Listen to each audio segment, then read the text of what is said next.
নমস্কার বন্ধুরা, আশা করি সবাই ভালো আছেন। লিগ্যাল ফর অল চ্যানেলে আপনাদের সবাইকে স্বাগত জানাই। বন্ধুরা, মিউচুয়াল ডিভোর্স নিয়ে আপনাদের অনেকের মধ্যে অনেক উৎসাহ এবং আপনারা অনেকেই এরকম চাইছেন যে মিউচুয়াল ডিভোর্স করার জন্য, কারণ আপনাদের একটা সময় হয়তো মনে হচ্ছে সংসার করতে গিয়ে প্রতিদিনের ঝামেলা ঝঞ্ঝাট এবং অশান্তির থেকে মুক্তি, এবং হয়তো এটাই ভালো যে দুজনে একমত হয়ে আলাদা হয়ে যাওয়া।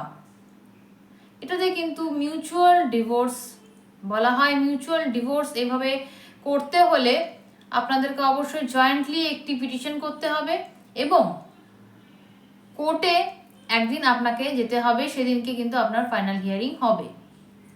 তো বন্ধুরা, আজকে আমি মিউচুয়াল ডিভোর্স কিভাবে হয় সে নিয়ে বলবো না, তবে মিউচুয়াল ডিভোর্সে কি কি ডকুমেন্ট প্রয়োজন হয় সেই জিনিসগুলো নিয়ে আজকে কিন্তু আমি কথা বলবো।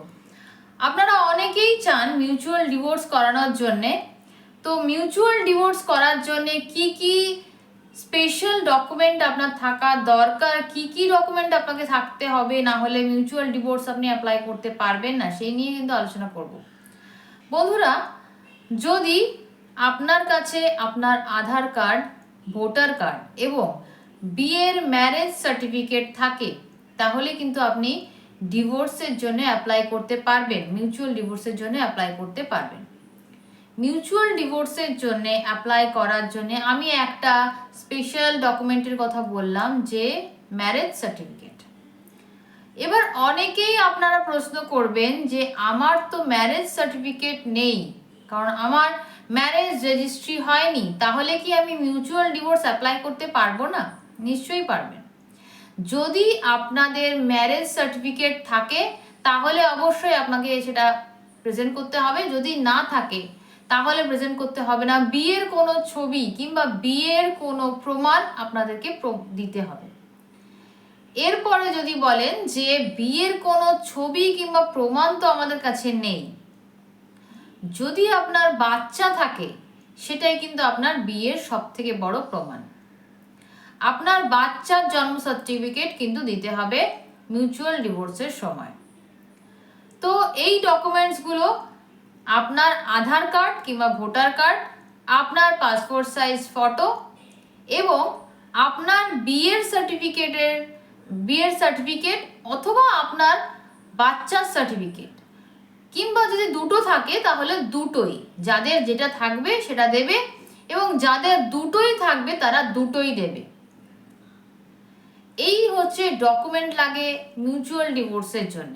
এবং আমি আপনাদেরকে বারবার সাজেস্ট করি যে যদি আপনাদের মনে হচ্ছে যে আর সংসার করা সম্ভব নয়, এবার আলাদা হতে হবে নিজেদের ভালো থাকার জন্যে, নিজেদের শান্তির জন্যে।